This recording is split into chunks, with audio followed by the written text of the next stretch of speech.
Hello, everybody, and welcome to episode 65 of A Fern Between Us. We are two of the four owners of Vivác Winery. I'm Jesse. Chris. We are sans Michelle. Michelle is not here with us to conduct or to make this happen properly. So Where is Michelle? she's over there, doing her thing. She does her thing sometimes. All right. No, she's over. She's in Europe right now. She was in Strasbourg last week, Strasbourg, France, with a brief layover in Czech Republic. Right now, she just today got into Berlin, where she'll be doing judging another wine competition. She's totally stoked. She's got this just amazing schedule and doing amazing stuff and tasting amazing wines and getting treated like royalty the whole time. So next month when she gets back, we'll interview her about it and see what she has to say. She had sent in a video for you guys for today, but we couldn't, without the brains behind the operation, we couldn't make it happen. So anyway, that'll be a treat for later. Very cool. So today we're drinking our two last wine club member wines, which is the Nebbiolo and the Tempranillo. But you know what? Let's talk about these in a second. Mm-hmm. Let's talk about the winery for a second. Tell me, what's going on? What's going on in the winery right now? Everything. So this is crush. So right now we are, crush is the time of the year when all the grapes come in and we make the wine. And then after that, we just age it and bottle it and stuff like that. So right now is when everything happens. You make the wine, and basically you, at the end of these couple of months, you're basically stuck with what you got. And you can age it, you can make it a little better that way, you can blend it, you can make it better that way. But if you screwed up right now, you got what you got. So it's really, really important. So we're working 24/7 on getting grapes in, processing them, crushing them, pressing them, fermenting, making sure the fermentations go well, making sure, for example, today Jesse and I did not crush or press anything, but we were in the winery pulling. So basically wine separates out after a couple weeks, and there's this sludge at the bottom, and there's this beautiful, gorgeous wine on top, and you have to get that beautiful, gorgeous wine off that sludge, or you start to get problems. Yeah. Wine's real finicky, as all of us know. It's not easy to make, so that's one of the finicky points where it's like the second it's ready to be off of its sludge, you want to take it off the sludge real quick, and so we were out taking wine off sludge all day, which was not the funnest day, I'll tell you that. We had a bit of a rough day, but at the same time, we kept a bunch of wines really happy, and so that was really great. And putting wine up in a barrel, as soon as they're kind of clean, you got to put some wine up in a barrel, so we're doing that periodically. We only have so much room in tanks, so we went once they're ready, the second they're ready, it's very important to put them up in a barrel, so we did that today as well with a couple of the wines, Nebbiolo, and what else was it that went up? Nebbiolo and Carignan. Carignan went up as well. Carignan is tasting so good. Yeah.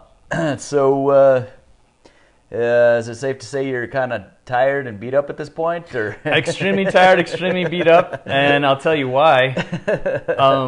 I shouldn't be complaining. We have great new equipment that's made it so much easier for us to do this. But one thing is, it was a cooler early summer, so the grapes are coming in later and later. So this crush is just like the never-ending crush. It really is. It keeps going on forever. So we're still getting grapes in. We still haven't got all our grapes in yet, and we're almost looking at towards mid-October. It's like, wow, what's going on, guys? So anyway, we've got a freeze coming next week. I think that's going to be that would put an end to it completely.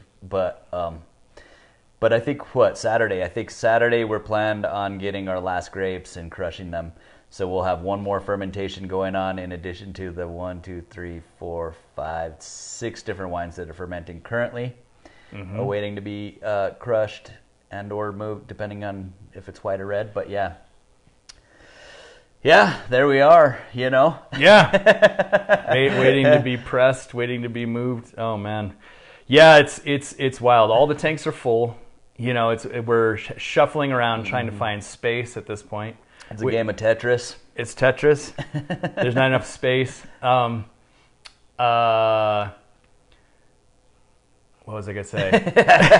I don't even remember. Tell me this: is it fun dealing with your moody brother during? My brother gets moody. By the way, did I tell you that my brother gets moody at the end of Crush? He does. It's true. Sometimes. Michelle says that too. I don't know what they're talking about, but yeah, equipment starts falling, ladders go flying, and then all of a sudden it's like, wait, are you in a bad mood or what? Or is that an accident? Yeah. Oh, okay. All right. I get it. Yeah, it was an accident is what I meant. No, yeah, it's we're all, at the end of our wicks or whatever, but I don't know. It's so exciting. It's so much fun. This is the best time of year and the hardest time of year. So and it's great. It's great. The wines are amazing. The wines are really looking nice. That's what's important. So we did put the work in. We have been punching down until 8 o'clock every night, starting 8 o'clock every morning, for the entire 2.5 months. We've been doing that. Yep. And the wines have gotten their correct extraction, and they are looking beautiful, and they're tasting beautiful. Yep. We've seen some stuff. It's some really amazing stuff this year, actually. That new press is making these really delicate whites that like we've never seen. So Cheers. When we look back on it, no matter how tired we are, if we did it and put the work in, it shows in the product, and that's really where at the end you go, oh. Pat yourself on the back. Okay, we're good. It's okay. It was worth it. It was worth it. Making my brother work so much that he got angry. It was okay. It's okay because that showed in the product, right? Showed in the wine. So. Exactly. So let's see. What else do I got? Michelle sent us some questions that I didn't even look at here. We'll get to that afterwards. Should we move on to taste the Nebbiolo first and then the Tempranillo and see what... Let's do that. All right. We're in the middle of tasting Nebbiolo right now. Yeah, well, you and I just started without talking or thinking about it, but what are you getting on this Nebbiolo? Is there anything that stands out to you as exceptional or subpar? Well, I think it's tasting really nice. It definitely will be able to age. Right now, it's tasting very good as well. I would say lots of strawberry, and I'm getting like blackberry too on the top. The Nebbiolos that we've done, we've always done a good job of oaking them properly too. To where they get a lot of age and they're really round and wonderful. Even though it's a lighter grape, it's always so complex. You can't go wrong with the Nebbiolo. I know we have a few Nebbiolo fans out there who who know what I'm talking about. It's an obscure grape that some people don't know. I'm one of them as well. Too much about it. So they walk in and they go, oh, it's not a Cab or Merlot. What's this thing? I don't even know how to pronounce it. Yeah, when we first started selling Nebbiolo. When we first made one, people did not understand it. It's been about 15 years now that we've made a Nebbiolo, 14, 15 years that we've made a Nebbiolo. At first, it would sell, like it was way down. It was one of the least selling reds. And it's because nobody knew what it was. It was lighter, and everyone was like, I want big and bold, and it just, I don't know, for whatever reason, but to me, I've always wanted to make it, even if it was never going to sell. We had that conversation after a couple of years, like, do we want to stop making this? And I was like, no, this is one of our best wines. And it slowly gained in popularity, and now I think it's like our 4th or 5th highest selling red. It's like people have really caught on, and maybe we've gotten better at making it as well, but it's always been super complex. I just love the Nebbiolo. To me, I don't know. I was married in Italy. I kind of feel like allegiance to there. Barolo, Barbaresco. Those were some of the first wines that I fell in love with, like as being like quintessential wines. I don't know, to me, and I think we're doing damn good out here in New Mexico. It seems to like growing here, and Yeah. it seems to make these consistently really high quality vintages, and once again can age like a beast. And even though it's light, it's so complex. Like it has all these things that like throw you off.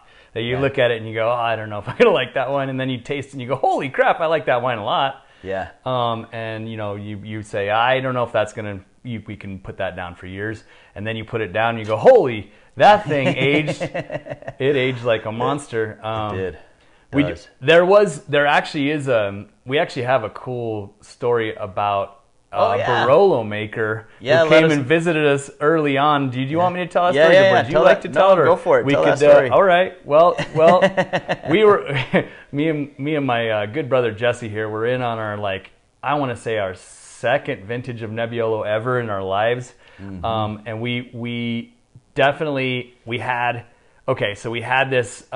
We started liking Nebbiolo, and it was after we had decided we were going to continue making it. So it might have been our third vintage. We only had the little room on the side, the little roster block room. We didn't have the bigger metal building that we're in right now. If you're familiar with our winery, but so we had this little room, and we had it packed full of oak barrels and a couple of stainless tanks down the middle, and we had our French oak barrels there. And we're there, we're hanging out, we're having a good time, and Jesse and Michelle take off to Taos because there was this Barolo maker. A Barolo is a region in Italy that makes Nebbiolos, and they're really, really famous for it. And it's like the jewel of, it's almost the jewel of all of Europe, actually. In lots of ways. In lots of ways. Definitely a huge jewel in Italy. Americans don't know about it so much, but Europeans certainly know about it very much and have always. Anyway, they make wines that cost, $3,000 a bottle, stuff like that. That's very common. Anyway, Barolos are coveted. You can find some at cheaper prices, and I would recommend buying some and trying them. They're amazing. They're 100% Nebbiolo grapes in them, and they're outstanding. So anyway, this guy who's doing this Barolo tasting, they have a winemaker there. And at this tasting, Jesse and Michelle go up to Taos. I believe it's a Taos Inn. And they do this tasting, and they get to talking with this Barolo maker, and he gets to talking with them, and apparently he was bored on this trip, and he loved talking to a winemaker, and he's like, I would love to see your winery. So Jesse calls me from his cell phone, and is on his way down to Dixie. He's like, clean up the winery. I'm coming with a Barolo maker right now. So, get everything, sweep stuff under the carpet and stuff, because this guy's coming and he makes Barolos. Like, we got to impress this guy. And I'm like, well, okay, we got what we got. It's very not impressive. We'll do a tasting with him out of our French oak barrels when he gets here. So I did my best to spruce up the place. Got some glasses out and a thief ready, nice and clean, all of it on a table. And he shows up with his translator and the distributor. Yep. And the three guys show up. The distributor was pissed, too, because this guy was supposed to visit accounts that day. And instead, he ditched going to all his accounts to try to sell wine, which the distributor would be interested in, and came to taste wine at our place. They were really upset that we were there, but oh well. Michelle was a wine buyer for the store that so they did get some amount of sales out of this thing. But anyway, he skipped 2 or 3 accounts in the afternoon for us. It was awesome.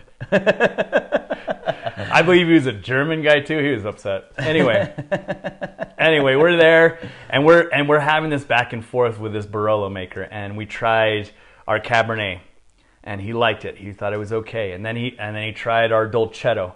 And he's like, oh, Dolcetto, because it came out and it was super dark, and Dolcettos have a lot of color. And they do grow Dolcetto in Piedmont as well, so that's part of why he was like, yes, that's interesting to me. He was familiar with it, and it was interesting that we were also growing it because it's a rare grape anywhere else besides, Piedmont.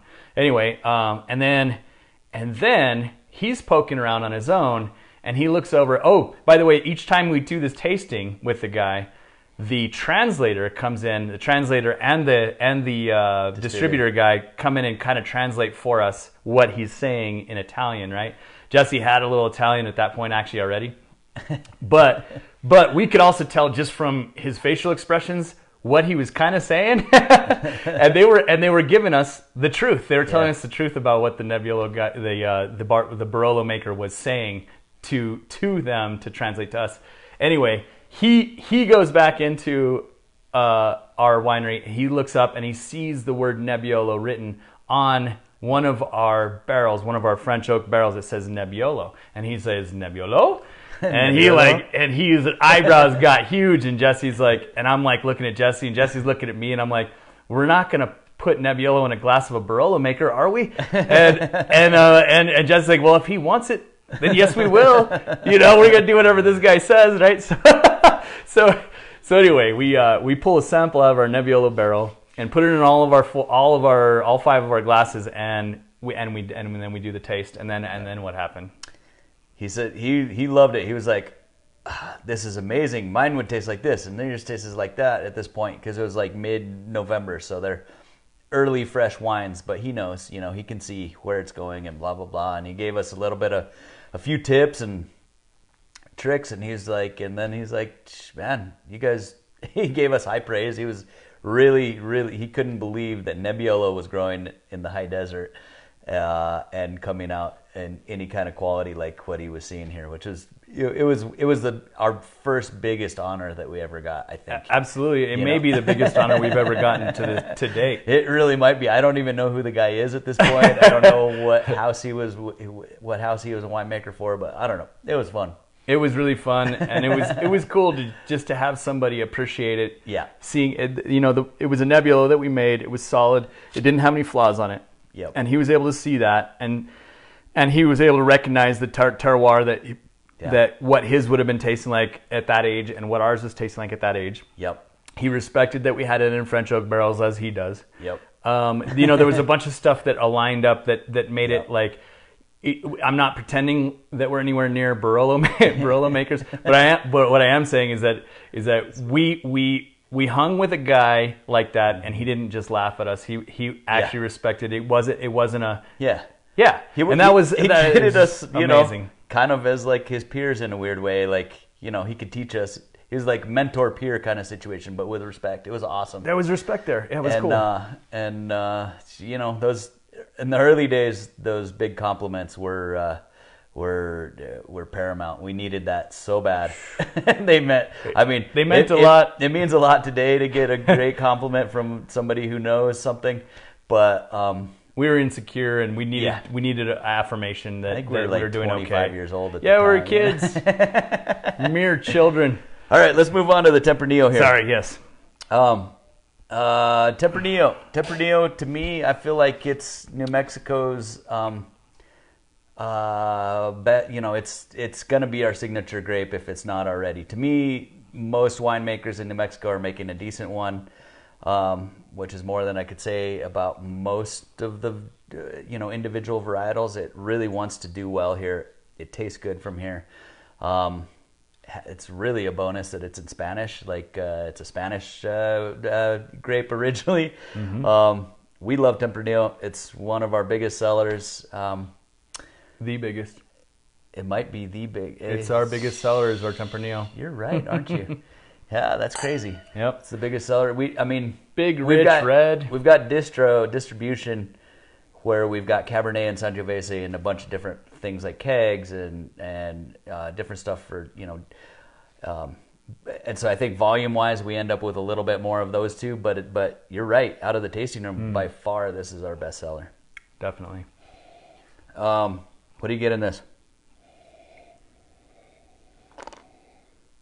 Coffee, chocolate. And then like bright berries, like cherries and stuff. Some cherries. Yeah, exactly. It's almost like a cola or something, like a. Mm-hmm. Yeah, cola or like a Dr. Pepper almost or something crazy like that. Yeah, almost. Mm-hmm. No, I see why. Without the sweetness. Of no, course. Yeah, I see why people like it. You know, it's rich, it's bold, it's no flaws on it. Once again, it's very and it's easy to see what's great about it. It's not elusive at all. You know, it's not a Pinot, it's not a Nebbiolo. It's something where you can really easily get why. Oh, that's a delicious wine. You know, it's a crowd pleaser, I would say. It's lots of deliciousness. Lots of deliciousness piled on top of itself. Umami with berries, without being too tannic. Like the perfect amount of tannin, not too much, not too little, kind of deal. I see why people like it. I love it. $19 a bottle. It's a great. It's either a great price, right? It's another one that that never has problems. It wants to be wine. Once again, it's another one that's easy to make. It wants to ferment well. It wants to finish. It wants to age well. Yep. All those things. So it's kind of it checks all the boxes. You know, it's a great grape. I like it a lot. Well, cool. Let me go to. We've got like a couple questions. Okay. Simple. I don't.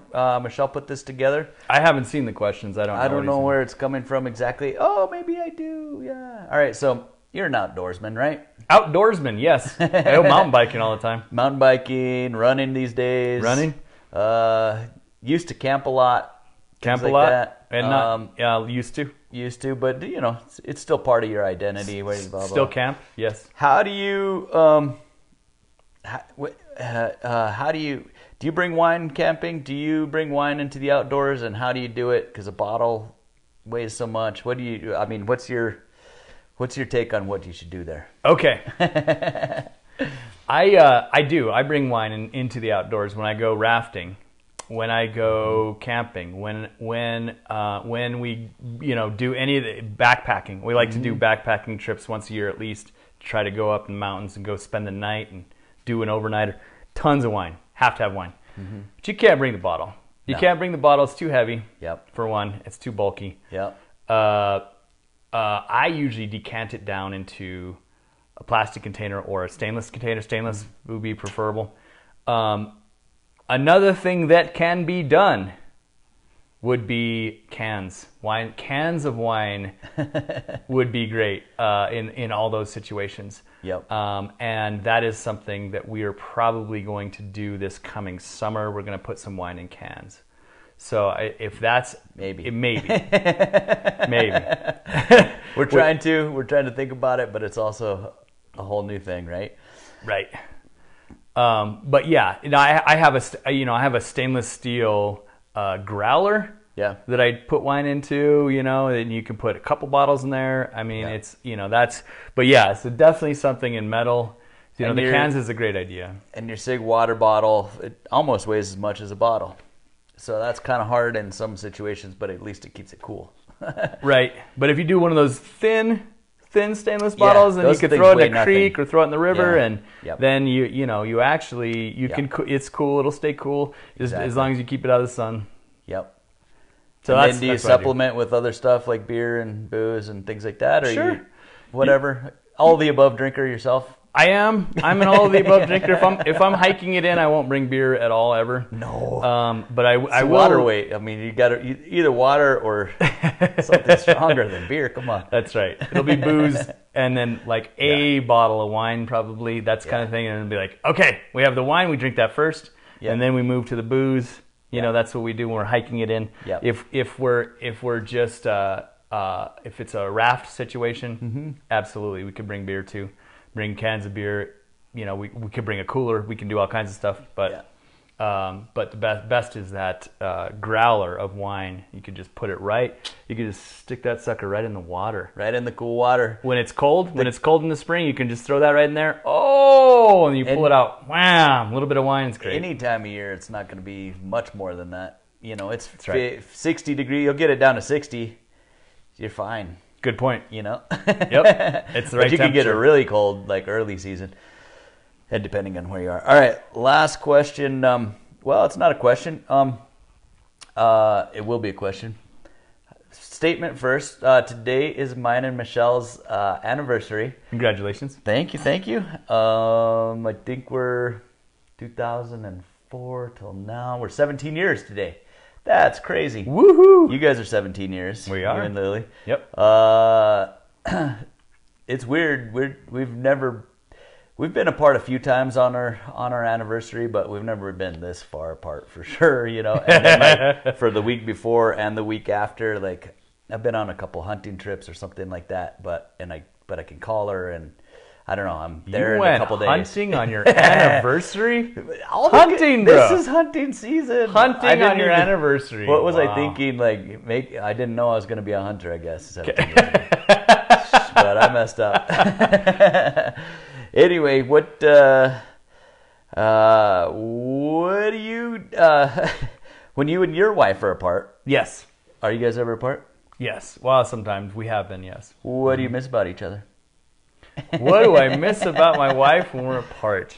Oh, man. Everything, I guess.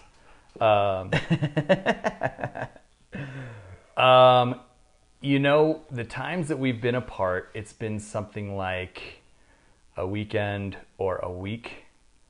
A week vacation where she takes Chablis and goes to New York, or she goes to Mexico to visit her family. She's been 2 weeks there before. It's been 2 weeks. This is our longest, and it's going to be 16 days. So yeah, about that same time period. You're right. It's kind of rare. So it's kind of rare for both of us to be apart that long. The whole point of vacations for us is to be able to enjoy them together. So we usually, really try to make them together because they're always funner together. So, but yes, I would say a few days of breathing where it's like, oh, sweet, it's great to be solo. This is awesome, and get the house super clean. And then I just kick back and watch TV and drink and have a good time because there's less people making the More place messes, yeah. Messy or whatever. That's funny. So that's what I do too. And then you wouldn't know it from looking around now. I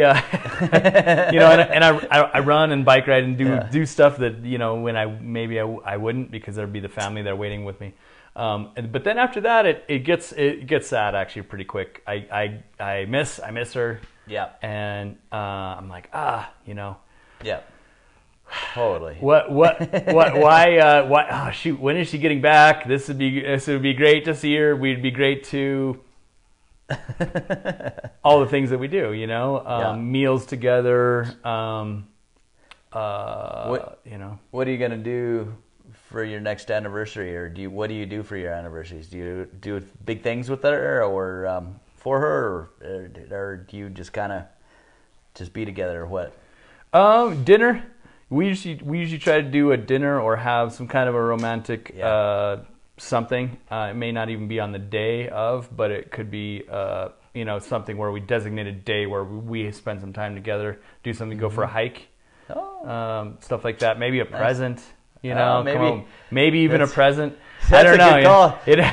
I still got a few days to get one here if I order it now, right? It's not mandatory, but just fun stuff. Try to do something fun. Try to remember that we're both here and how much we appreciate each other. I think it's important to do. It's all about the appreciation. It is. I mean, she knows it and I know it, but it's good to acknowledge it. Exactly. You open good bottles of wine when she's not there, or do you wait? Always. Good bottles when she's there and when she's not there. I mean, all the time, of course. You got to keep your palate up. Yeah. Well, Michelle, my excuse is Michelle's over there drinking the best stuff there is, Yeah. Surely I can have a nice bottle here and there while she's gone. to remember her by while I'm here. Absolutely. Next time, make sure to plan a good hunting trip right during the time when that's going to be going down. So, right, and then open a great bottle of wine out there at the hunting trip. There we go. Exactly. That's awesome. There we go. As long as you celebrate it, either before or after, it's fine. It doesn't have to be on the day, I think. Yeah, we're going to celebrate it when she gets back, and I don't know what we're going to do exactly, but we'll do something. I'll start thinking about it now. Maybe that's why she wrote this question for us. She's trying to catch you and get mad at you about some answer that you gave. Exactly. Right on, you guys. That about does it for us for today. We're going to do, the next one will be on November 4th. Michelle will be back with me here. I don't know what the plan is exactly because I'm not the plan maker. You'll be tasting wines that were released to the wine club, I bet. I bet we'll be doing that, my guess. And then other than that, that's it, man. Remember, every time you buy a bottle from Vivác Winery, you plant a tree where it's most needed and provide jobs in the third world and stuff like that through Eden reforestation, which is awesome. And other than that, hey, enjoy, you guys. Cheers.